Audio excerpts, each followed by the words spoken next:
Halo, selamat malam bro. What's up? This is Asep in the house.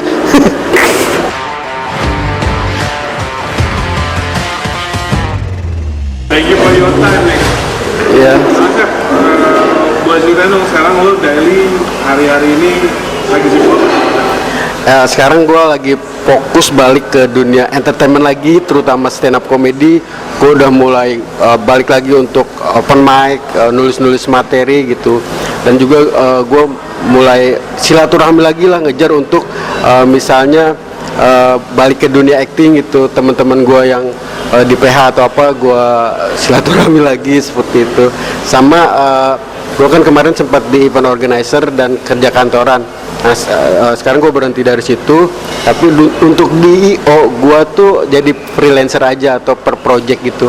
Jadi 3 itu sih yang sekarang gue lakukan. Nah, Bang Asep lagi nih, lo sempat berada pada titik tips banget nih setelah lo di sketsa Trans TV. Iya. Dan dengar-dengar dari cerita Janet, gara-gara lo di behel, Oh iya. itu malah berkurang. Iya. Lo menghilang. Itu sebenarnya ceritanya seperti apa sih, Bang? Ceritanya tuh true story.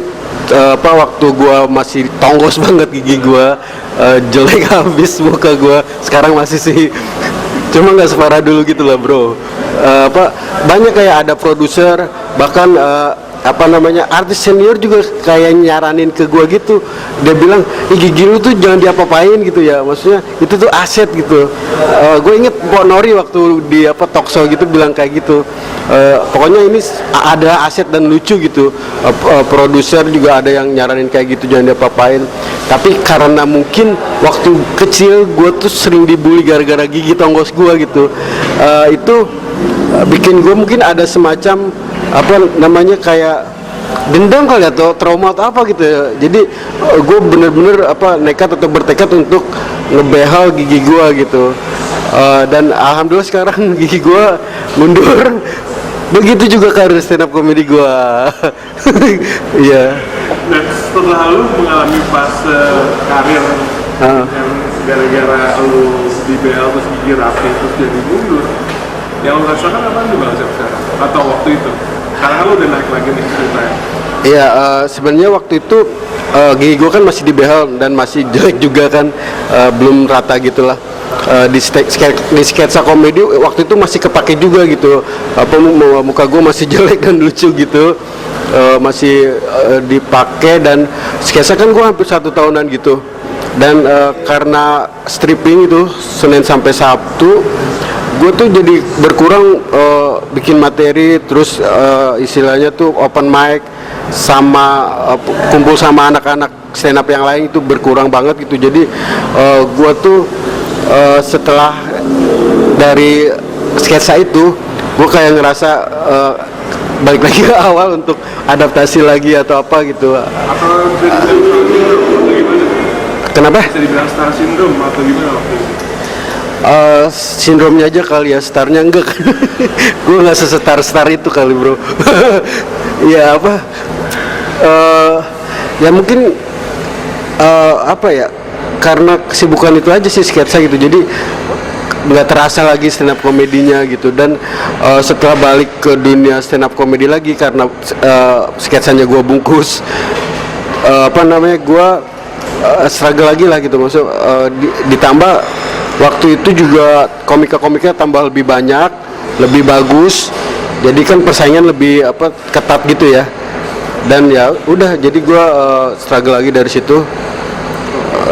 Bener nggak sih waktu itu lu pernah nggak fokus dari dulu di casting sama yang casting cewek? Ini gue dengar true story dari Janet kalau nggak salah. Dia bercerita kayak gitu. Gue lupa sih. Fun fact atau jadi lu nggak fokus gara-gara yang casting cakep? Kayaknya enggak deh gue. Ya maksudnya ya emang sih kalau misalnya ada yang cakep gue suka deg-degan. Tapi yang casting jelek juga gue suka deg-degan sih kalau casting. Makanya kalau casting gue suka nggak dapet gitu. Kebanyakan. Casting lu deg-degan nggak tahu ya, kalau casting tuh suka kurang maksimal, anehnya gitu ya. Padahal ketika syuting atau apa tuh gue bisa bagus.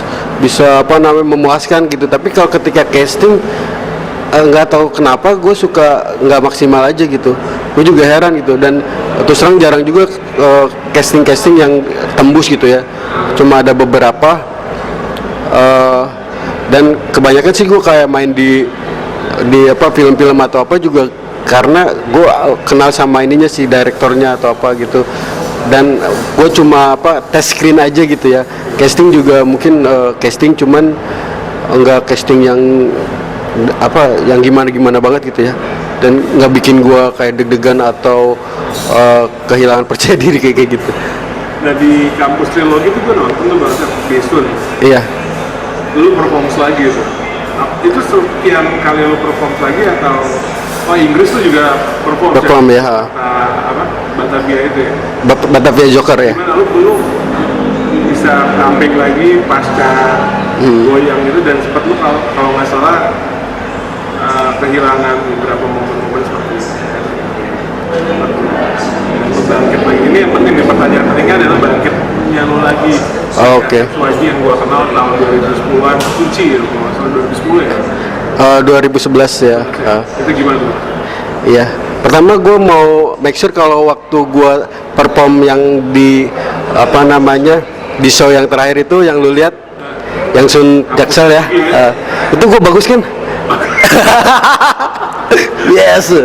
Ya apa namanya? Gue kan sebelum itu bulan Juni tahun 2022 gue resign dari kantor yang IO dan PR agency itu.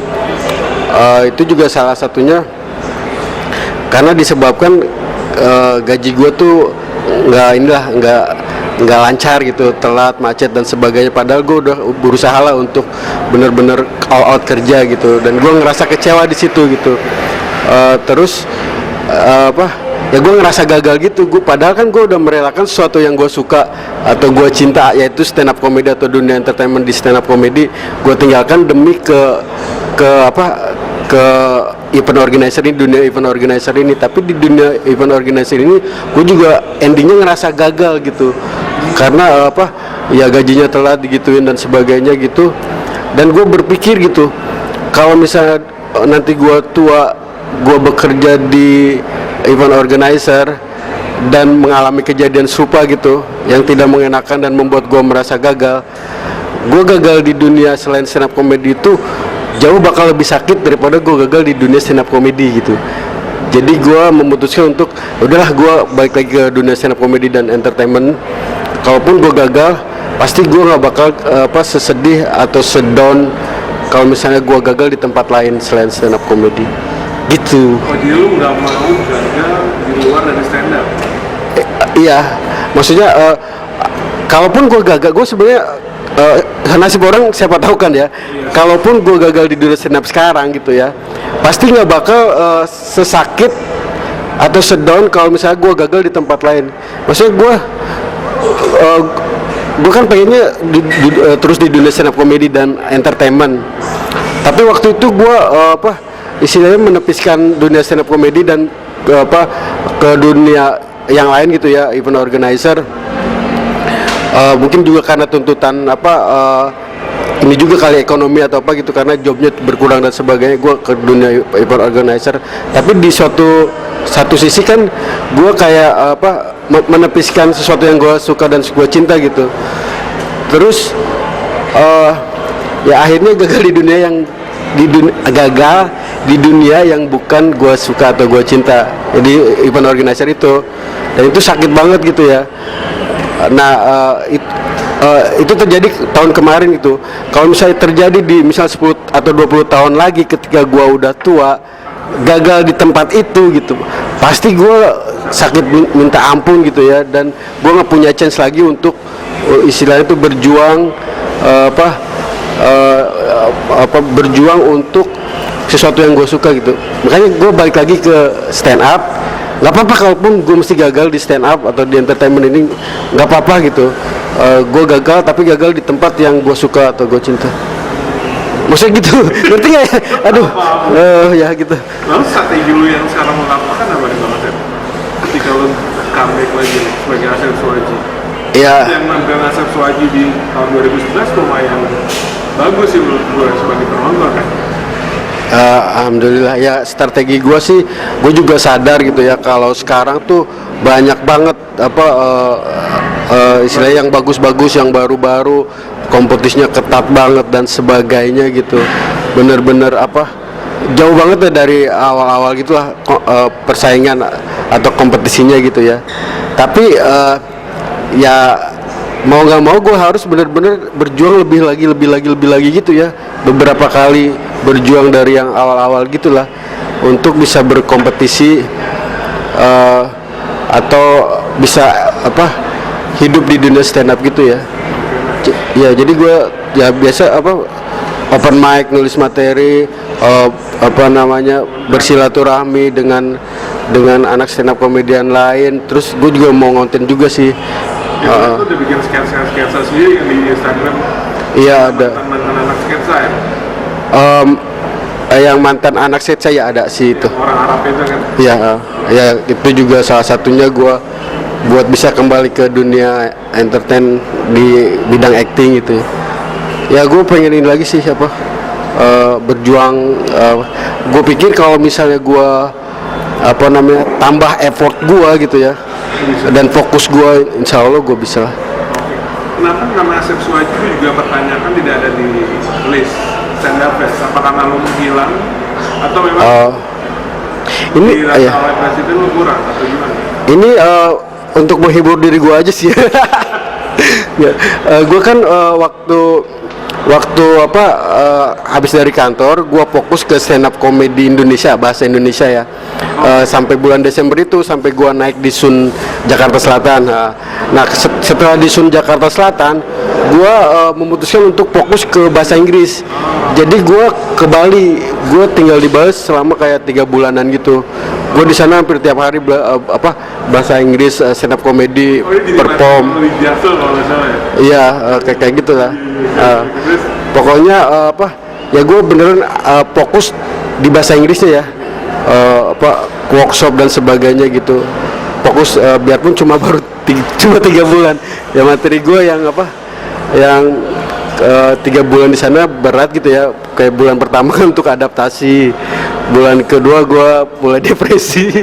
Nah bulan ketiga baru gue frustasi. Ya kayak gitu. Ya intinya gue cuma gue tahan 3 bulan di sana gitu. Tapi 3 bulan itu gue ngerasa juga perkembangan stand up bahasa Inggris gue juga bertambah gitu ya, worth it lah. Terus gue balik ke Jakarta. Ya itu gue pengen stand up di bahasa Indonesia sama bahasa Inggris, ya istilahnya balance gitu ya. Gue juga kan aktif juga di Batavia Joker gitu, karena satu-satunya juga kan di Jakarta gitu Batavia Joker, bahasa Inggris dan bahasa Indonesia juga gue mulai aktif lagi sama anak-anak Jakarta Selatan gitu, open mic, ngumpul-ngumpul dan sebagainya. Lu tidak aktif di bahasa Indonesia jadi lu tidak ada di list. Iya, karena pas waktu nyusun list apa mungkin gue lagi di Bali gitu, menghibur diri gue aja sebenarnya. Jadi anak-anak Jaksel juga mungkin nggak istilahnya ngajuin gue gitu, karena gue udah di Bali gitu. Dan gue juga apa sebenarnya niat gue tuh lebih dari 3 bulan di sana, iya. Tapi ya bertahan cuma 3 bulan. Bukan karena depresi, karena gue kehabisan duit aja sih. Nah kemarin sempat jadi juri apa namanya, apa yang di Jaksel kan? Jas merah. Jas merah, lu jadi juri penyisihan ya? Iya. Ternyata emang lu didapuk sebagai juri dan bagaimana perkembangannya sebagai juri lu ngeliat? Oh iya, dibanding apa dulu gitu, nggak cuma komunitas Jaksel ya, komunitas Jakarta Barat semua lain juga, gila, pesat banget perkembangannya gitu men. Banyak banget apa stand up komedian yang bagus-bagus yang terlahir dan tercipta dari komunitas gitu. Jadi gue sih amazing juga sih ngelihatnya gitu, gila, keren-keren, perkembangannya bagus-bagus. Makanya kalau misalnya gue nggak berkembang, ya udah gue bakal nggak bisa stay aja sih di dunia stand up comedy. Dengan jadi juri lo akhirnya belajar sendiri untuk berkembang dan memikirkan materi-materi baru untuk lo pakai buat Ya, maksudnya pas jadi juri kemarin ya gue juga ya menyadari juga sih, kayak kemarin kan kebanyakan juga yang daftar tuh anak-anak yang baru di stand up comedy gitu. Itu aja udah bagus-bagus, itu banyak yang bagus gitu. Bahkan ada yang pertama nyoba udah bagus kayak gitu ya. Nah, lu bayangin yang misalnya udah lama gitu di komunitas Jaksel gitu ya. Kayak Ilham, Rais dan sebagainya gitu, Popon. Itu udah gila aja maksudnya. Pokoknya jangan inilah, sekarang kalau misalnya mau jadi komik dan eksis di dunia kok stand up comedy, jangan lengah gitu, lo harus benar-benar mengasah diri gitu, karena bagus-bagus banget. Oke, jujur aja. Next project atau kedepannya what you do nih untuk karir lo di dunia stand up? Gue lihat stand up fest dari stand up fest kemarin makin gila nih, dan brand Asep Sohaji sendiri akan melakukan apa? Gue akan lebih berusaha menambah effort gue untuk istilahnya tuh ya mungkin branding gue lagi, dan yang lebih penting meningkatkan kualitas stand up gue lagi gitu. Dan gue juga berencana untuk bikin special show, dan nggak cuma di bahasa Indonesia ya, tapi di bahasa Inggris juga gue pengen beneran jadi stand up comedian yang bagus, yang bisa go internasional kalau yang bahasa Inggris kayak gitu. Dan juga yang Indonesia juga gue pengen sukses kayak teman-teman gue yang lain gitu, dan eksis di dunia stand up comedy lagi. Nah, sebenarnya gue sempat dengar sebenarnya karir lo dalam bahasa Inggris sebenarnya lu lebih dulu dibandingin kamu, atau berbarengan sebenarnya, tapi tidak disebut nama lo, bagaimana sih? Sebenarnya sih yang pertama tentunya Regi ya, Regi Hasibuan, awal-awal tuh dia stand up comedy dan bahasa Inggris. Terus kalau Kangmo sama Regi mungkin satu angkatan gitu ya. Cuma kalau gue waktu itu gabung ke Jakarta Comedy Club. Yang sekarang jadi Mad About Comedy, yang Mo Sidik juga di situ sekarang. Terus yang Mo Sidik sama Regi itu sebelum gabung Jakarta Comedy Club atau Mad About Comedy, dia sendiri-sendiri gitu, kayak misalnya open mic ke Malaysia dan lain-lain. Iya, jadi dia berteman sama Regi, dan mereka tuh ke Malaysia, Singapura untuk open mic dan sebagainya gitu.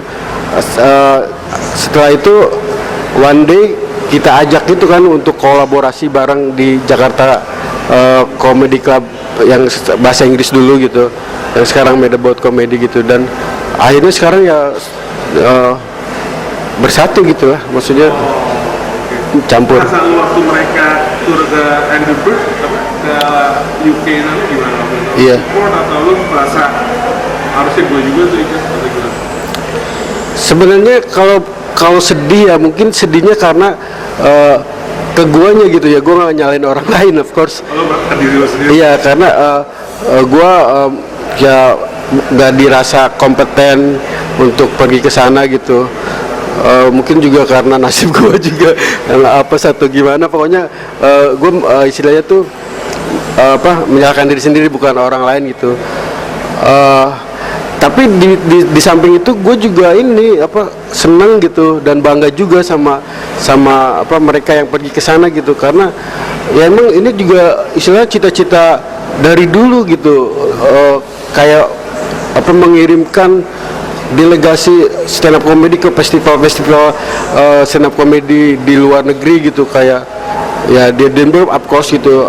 Ada lagi banyak sebenarnya kan, kayak di Australia gitu tuh, Melbourne dan sebagainya gitu.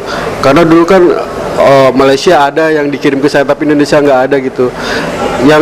Yang sekarang mungkin harus, atau istilah itu harus ada gitu ya, adalah stand up comedian Indonesia yang go internasional dan dikenal sama internasional gitu. Karena kan stand up comedian Malaysia udah ada yang go internasional, yang dikenal sama banyak orang gitu ya. Ya tinggal di Indonesia aja yang harus ada satu orang yang beneran dikenal gitu ya, sehingga mereka belum mampu bisa dikenal internasional berarti. Mungkin Panji mudah-mudahan gitu ya, yang ya tapi kan dia masih struggle, dan mudah-mudahan ada kesempatan, ada opportunity, ada apa istilahnya tuh chance untuk bisa terkenal dan jadi bintang lah Indonesia, apa, stand up comedy Indonesia di dunia internasional. Jadi menarik Mbak Asep nih, sedikit menarik menuju terakhir sudut pandang lo, misalnya kayak Rara Umar gitu ya. Dia kan gede di Singapura kan. Kumar ya? Umar kan? Iya. Ya kemarin show. Dia tidak harus keluar negeri karena tapi dia bisa bahasa Inggrisnya kan. Iya. Tapi dia world tour gitu. Iya. Nah, gimana menurut sudut pandang Bang Asep sebagai stand up comedian? Iya. Melihat itu apakah kita emang harus keluar negeri kayak Panji gitu, atau kita stay tapi kualitas Inggris yang bagus kita bisa world tour Iya. dan dihargai orang di dunia. Kalau menurut gue sih, kalau misal lu mampu punya uang dan punya kemampuan, ya maksudnya punya kemampuan untuk melakukan kayak Panji, kalau menurut gue sih kayak Panji gitu ya. It's a real, istilahnya tuh struggle, real apa namanya, competition, open mic dan sebagainya gitu di sana gitu. Itu istilahnya tuh bagus banget lah di situ gitu. Cuma kalau misalnya nggak bisa seperti itu gitu ya, ya di negeri sendiri juga bisa berkarya gitu. Kayak ya gak cuma di Singapura, di Malaysia juga kan komik Malaysia kayak Jason Leong atau apa, dia udah masuk Netflix dan sebagainya. Ya bagusin aja mungkin apa istilahnya tuh personal brandingnya di sini gitu, mungkin dengan konten-konten yang diposting di sosial media sehingga menyebar ke seluruh dunia, ya bisa dikenal dunia gitu, dan dipanggil sama Netflix atau HBO dan sebagainya, bisa juga gitu. Cuma kalau bisa kayak Panji, gue sih kalau gue pribadi gue pilih ke Panji gitu, maksudnya the real struggle to this. Di Indonesia sendiri atau Jakarta khususnya kencengin di Jakarta Inggris ya, maksudnya kayak di Jakarta dan di Bogor. Yeah. Kalau misalnya orang berbahasa Inggris ya, kayak misalkan nih gue cuma mendengar podcast kita Wiryawan tuh pentingnya berbahasa Inggris untuk bisa diakui dunia. Ini agak sedikit berat sih pertanyaan yang bahasa seperti apa. Karena kan kayak di Malaysia Inggris emang daily-nya juga mereka Inggris kan. Iya. Jadi secara networking dan perkembangan culture jadi besar. Iya ya. Sebenarnya kalau bahasa Inggris penting gitu ya. Tapi kalaupun misalnya yang broken English, ya kayak gue juga broken sebenarnya. Ya maksudnya nggak terlalu fluently banget gitu ya. Cuma orang ngerti gitu. Itu juga go ahead gitu. Maksudnya yang penting orang yang mendengarkan mengerti, sehingga mereka bisa ketawa dengan jokes kita gitu. Itu aja. Bahkan kalau misalnya ada aksen bahasa Inggris atau broken English kayak gini gitu, tuh suatu keunikan gitu, beda dengan stand up komedian lain yang bicara bahasa Inggrisnya udah fluently banget, udah cacis habis gitu. Karena kalau misal kata Mr. Iman yang made about comedy gitu, kalau misalnya bahasa Inggris lu tuh fluently banget, lancar habis, dan itu lu kompetisinya sama orang-orang yang berbahasa Inggris kayak gitu juga, fluently banget gitu. Jadi justru broken English atau aksen itu suatu keunikan sendiri gitu. Jadi ya istilahnya tuh pertahanin gitu. By the way, komedi sentral Indonesia masih berjalan.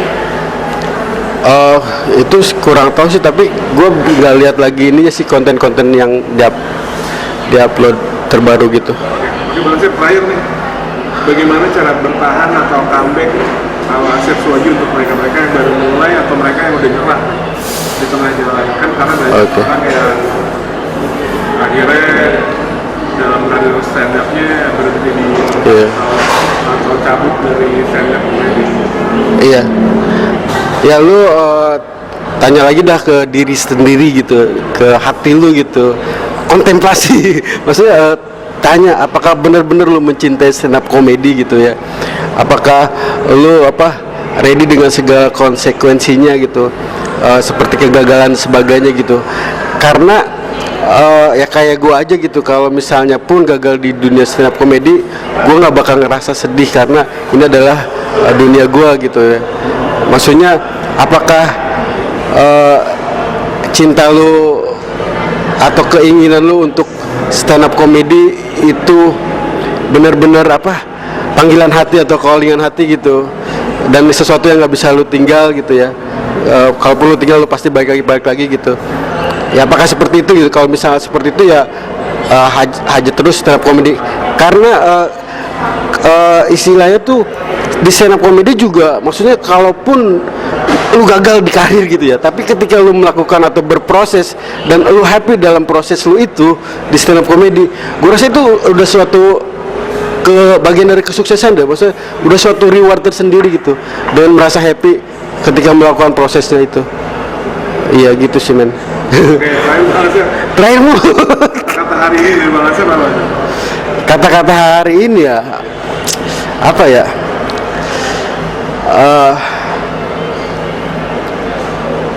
Do it for something you love. Ya itu aja, cheesy banget ya. Coba ya, do it for something you love and give you happiness ya. Of course itu. Asep Soaji 2023, thank you banget ya. Sama-sama, thank you bro. Oke. Thank you. Bye bye.